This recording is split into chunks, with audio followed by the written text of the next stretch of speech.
دوسرا سیگمنٹ ہمارا ہوتا ہے اولیاء اللہ کے حوالے سے. تو اس میں ابھی افیرہ خان ایک خاکہ پیش کریں گی. حضرت شاہ حسین رحمۃ اللہ علیہ لاہور کے بہت ہی مشہور ولی گزرے ہیں. بسم اللہ. بسم اللہ الرحمن الرحیم. سلام بر مصطفیٰ، سلام بر مولا علی، سلام بر اولیاء. لاہور کے اولیاء کرام میں سے جو آج جن کا ذکر مبارک ہے وہ حضرت شاہ حسین ہے، اور ان کی پیدائش 1538 میں ہوئی تھی اور وفات 1599 میں ہوئی تھی. اور یہ ایک بہت بڑے بزرگ تھے اور ان کا ملامتی فرقے سے ان کا تعلق تھا، مگر ان کی جو بیعت تھی وہ حضرت بہلول سے تھی، شیخ بہلول سے، جن کا شجرہ نسب جو ہے وہ حضرت غوث عبد القادر جیلانی سے ملتا ہے جا کے. اس کے علاوہ ان کو جو دوسری جو تعلیمات حاصل تھیں وہ حضرت خضر سے بھی کہتے ہیں انہوں نے علم لدنی حاصل کیا تھا 10 سال کی عمر میں. اور ان کے جو شیخ صاحب تھے انہوں نے مولا علی کے در پر 2 سال گزارے، خاک روبی بھی کی اور چلہ کشی بھی کی، اور وہاں سے فیض لے کے مدینہ شریف چلے گئے اور وہاں پہ بھی خاک روبی کی اور چلہ کشی کی اور فیض لے کے واپس آیا. اور پھر قطب زمان سے ان کی ملاقات ہوئی جو ان کے پیر و مرشد تھے. انہوں نے ان کو جو ہے فیض بخشا اور پھر ان کو حکم ہوا کہ لاہور جائیں. وہاں پہ شاہ حسین کے نام سے ایک شخص ہے، ان کی جو ہے تعلیم و تربیت کرے اور انہیں علم سے نوازے. شاہ حسین لاہوری 1538 میں ٹکسالی دروازے لاہور میں پیدا ہوئے.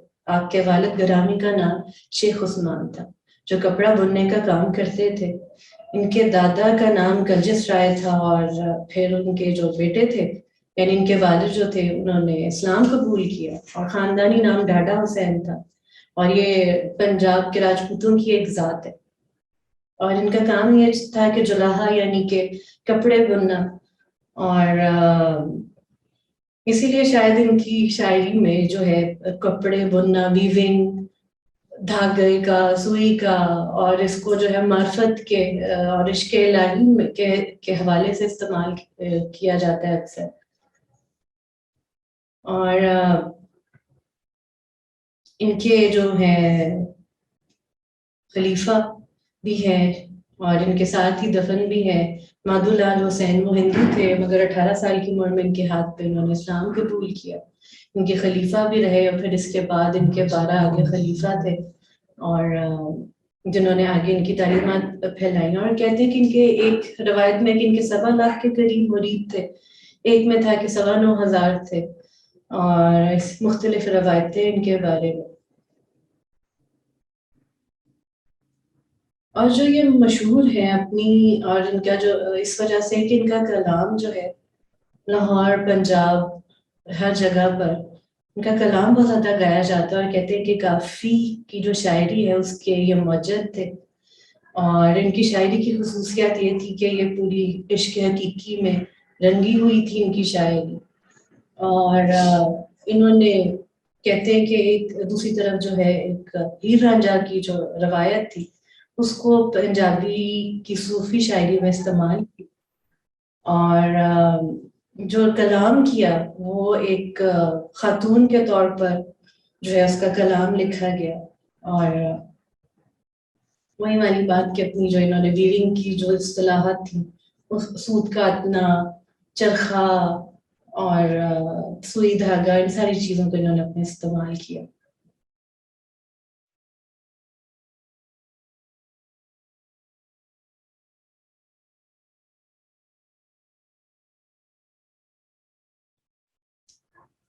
ان کے بارے میں ایک کتاب جو مسلم میں سب سے زیادہ مانی جاتی ہے وہ شیخ محمود محمد پیر کے نام سے ہے، حقیق الفقرا. یہ مادھو لال کے جو تھے یہ مرید تھے، اور ان کے فوت ہونے کے 15 سال بعد انہوں نے کتاب لکھی. ان کے اندر انہوں نے حالات زندگی لکھی ہے. یہ اصل میں فارسی زبان میں تھی.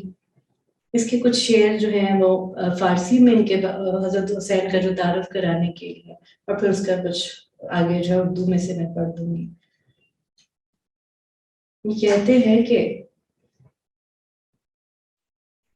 حسین از خدا فقر و فنا و از خدا باز یافتہ است بقا ہست از حسن عشق مہر میراز با خدا گہ بے ناز و گہ بے نیاز است عاشق کے صادق از راہ صادق با خدا عاشق ہم نیاز است نازنین معشوق مر خدا راست بل یقین معشوق. کہتے ہیں کہ میں نے یہ کتاب اس لیے لکھی ہے تاکہ آنے والے دور کے لوگ حضرت شاہ حسین کے مقدس حالات زندگی سے واقفیت کلی حاصل کریں کہ حسین یعنی شاہ حسین خدا کی طرف سے فقر و فنا میں کامل تھے، عالم فنا سے عالم بقا کو پہنچے، حسن عشق کا مہر میں راز تھے، خدا کے ساتھ ناز و نیاز کے اٹھانے والے عاشق کے صادق تھے، راہ صدق میں خدا کا عاشق ہیں، ناز کے ساتھ نازنین معشوق بھی ہیں، بالیقین خدا کا معشوق بھی ہیں، علم کے پردوں میں اور خلوت گزینی میں کوئی معشوق مانند حسین نہیں ہے، فقر و فنا میں اللہ سے ملے ہوئے ہیں، کوئی بھی شخص مانند حسین کے عاشق نہیں ہے، اللہ کے نزدیک ناز و نیاز کے درجے میں صاحب نسبت ہے. کہتے جب ان کو انیشیٹ کیا گیا تھا تو اس وقت یہ 10 سال کے تھے اور ساتھ انہوں نے سپارے حفظ کیے ہوئے تھے. اس وقت شیخ بہلول جو ہے ان کے ماسٹر جو ہے وہ آئے، انہوں نے ان سے سپارے سنے تو آگے انہوں نے کہا آگے سنا تو کہتے آگے نہیں آتے. انہوں نے کہا ایسا کرو کہ دریا کے پاس جاؤ اور وہاں پہ تمہیں ایک بزرگ ملیں گے، ان سے جو ہے ان کے پاس جانا اور ان کے آگے سر جھکا دینا. تو وہ کہتے ہیں حضرت خضر سے ان کی ملاقات ہوئی، انہوں نے کہا وضو کے لیے پانی لے کے اور وضو کا پانی جو ان کو پلایا. تو کہتے اس وقت ایسے ان کو پورا قرآن یاد ہو گیا، علم لدنی ان کو جو ہے وہ حاصل ہوا اور پھر انہوں نے پورا قرآن جو ہے ان کو ایسے ہی یاد ہو گیا. اچھا ان کے زہد اور تقوی کے بارے میں یہ بھی کہا جاتا ہے کہ 26 سال انہوں نے رات کے وقت راوی دریا میں کھڑے ہو کر قرآن پاک پورا ختم کرتے ہوتے تھے بلا ناغہ. اپنی نمازیں ان کی پوری ہوتی تھیں اور زہد و تقوی ان کا بہت مشہور تھا.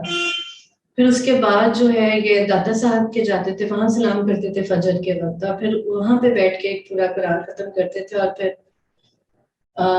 کہتے ہیں عصر اور مغرب کے درمیان بس تھوڑا سا سوتے تھے اور پھر باقی ساری ان کا جو وقت تھا وہ عبادت میں لگا رہتا تھا.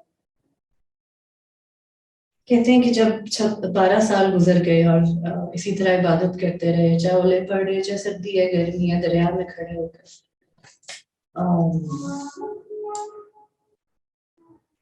تو جو ہے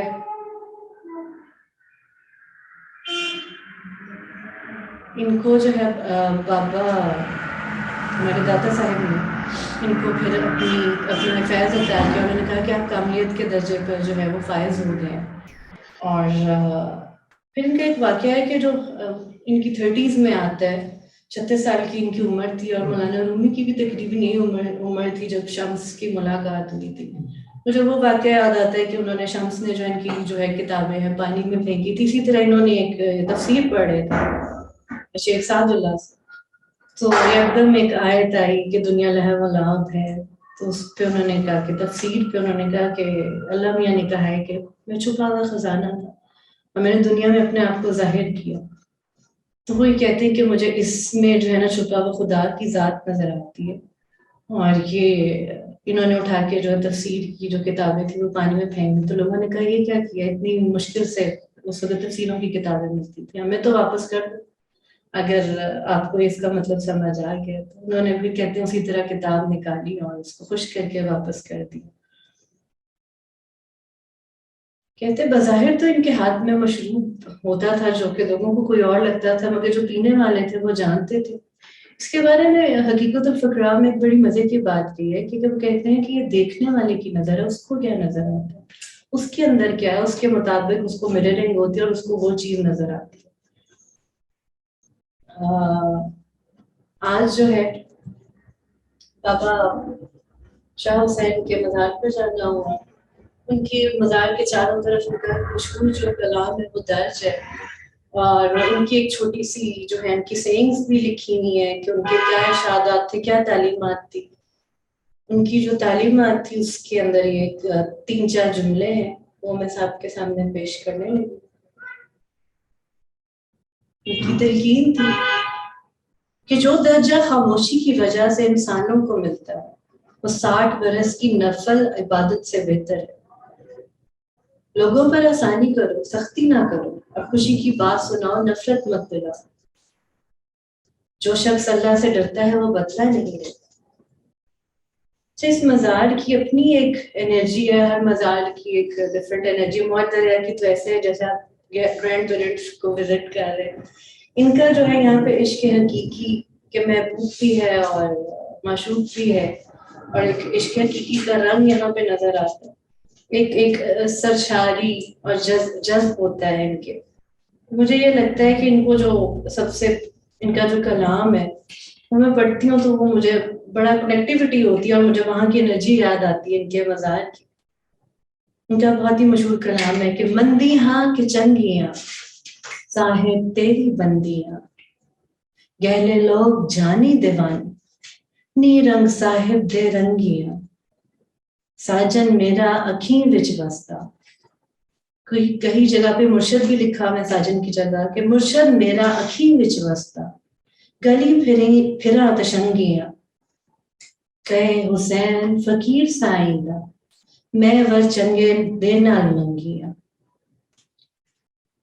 اس کے علاوہ جو ہے ایک کتاب ہے، یہ پروفیسر سعید احمد صاحب کی ہے اور یہ اسٹڈیز میں بھی مل جاتی ہے. شاہ حسین کا کلام پنجابی میں بھی ہے، اس کے اردو میں اس کے مشکل الفاظ کے معنی بھی دیے ہوئے، گرمکھی کی بھی لینگویج یوز کی بھی ہے اس میں، اور انگریزی میں بھی ساتھ میں ترجمہ دیا ہوا ہے. تو یہاں سے کچھ پڑھ کے سناتی ہوں میں.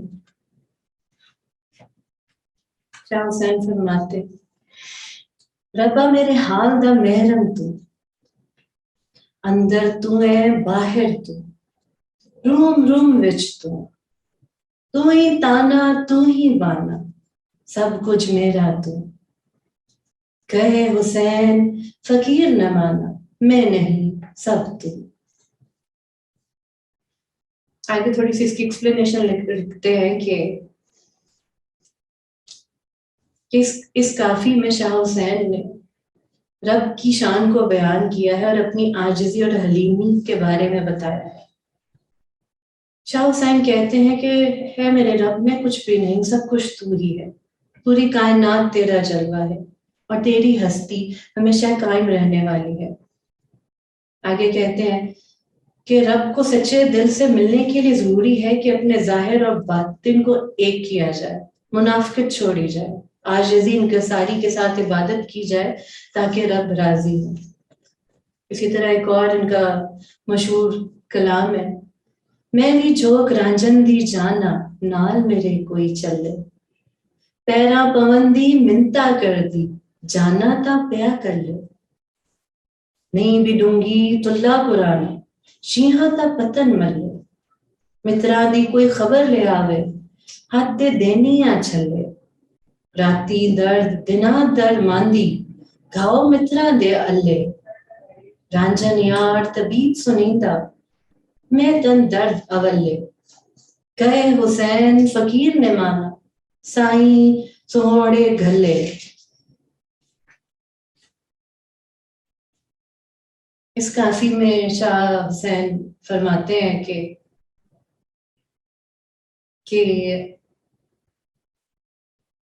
وصل کی ہمیشہ سے تلاش ہوتی ہے، اور خصوصاً اس وقت جب ہجر ہو. جب تک وصل نہ ہو جائے یہ دکھ جدائی کا جاری رہتا ہے، روح تڑپتی رہتی ہے، اور پھر سے جو ہے وہ وصل کا دور تلاش کرتی ہے. مولانا کا بھی کچھ اسی قسم کا بھی کلام تھا کہ باز جویت روزگار وصل خویش. ایک اور ان کی کافی ہے، عاشق ہوئے تا عشق ماوے راہ عشق دا سوئی دا نکا، دھاگا ہوئے تا جاوے باہر پاک اندر آلودہ، کہا تو شیخ کہاں ہے کہے حسین جو فارغ تھی خاص مراتبہ پر.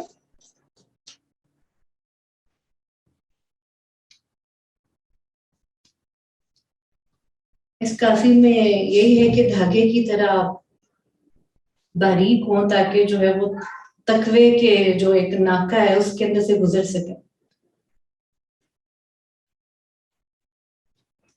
اور خدا کے دربار میں اپنے آپ کو ہر وقت حاضر جانے. اور ذرا سی غفلت سے بھی انسان کی پکڑ ہو سکتی ہے اور انسان کو چاہیے کہ وہ ہر دم جو ہے الرٹ رہے.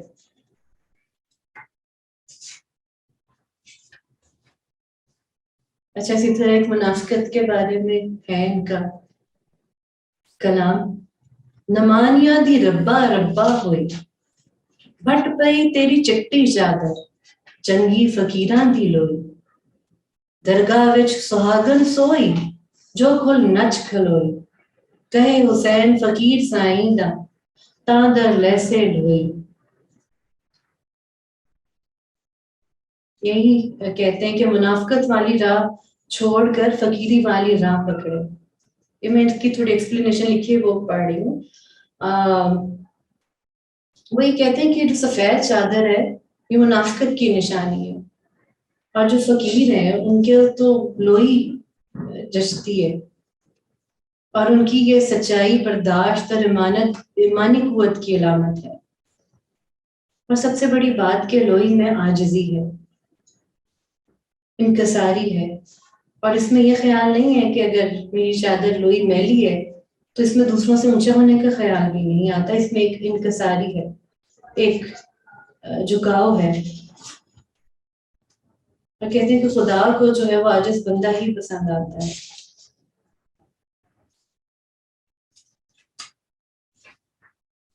اچھا یہ ایک ان کا کلام ہے جو کہ راجا کردی نے میں آپ پہ ہوئی. اس کے بارے میں یہ جو بیسکلی انہوں نے ہی اس کا کافی کہی تھی کہ ماہی ماہی کوک دی میں آپ پہ رانجن ہوئی. رانجن رانجن سب کو آنکھو ہیر نہ آنکھو کوئی. جس شونوں میں ڈھونڈ دی ڈھونڈ لدا شو سوئی. کہے حسین ساداں دے ملیاں نکل بھول گئی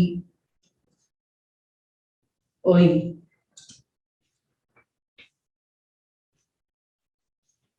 اس کا آگے ایکسپلینیشن لکھی ہوئی ہے کہ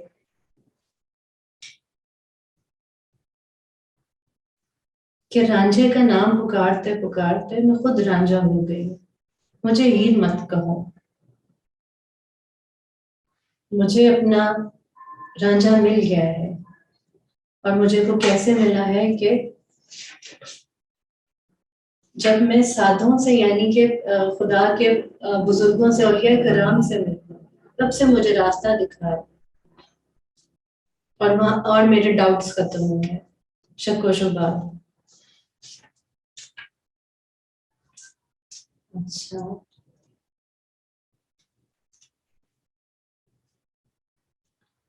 سمجھ لدانڑیے تیرا ویندا وقت وہاندا اے دنیا دو چار دہاڑے ویکھدیاں لد جاندا. دولت دنیا مال خزینہ سم نہ کوئی لے جاندا. مات پتا بھائی ست بنتا نال نہ کوئی جاندا. کہے حسین فقیر نہ مانا نام سائیں دا رہندا. یعنی وہ کہتے ہیں کہ اے نادان خاتون سزا لیتے ہیں. اچھا ایک ان کا بہت مشہور کلام ہے. مائے نی میں کنوں آکھاں درد وچھوڑے دا حال. دھواں دکھے میرے مرشد والا جاں کھلا تالا. سولا مار دیوانی کیتی برہوں پیا خیال. دکھاں دی روٹی سولاں دا سالن آہیں دا بالن باؤ. جنگل بیلے پھراں ڈھونڈیندی اجے نہ پایو لال. کہے حسین فقیر نہ مانا ملا تکلیماں نہال. پھر ایک یہ عمل پہ یہ کہتے ہیں کہ ہر بندے کا حساب اس کے عمل سے ہوگا. یہ صحیح سیم تھیم جو ہے وہ بابا فرید کا بابا بلے شاہ ان سب کا یہ تھیم کامن ہے پنجابی شاعری میں. فرماتے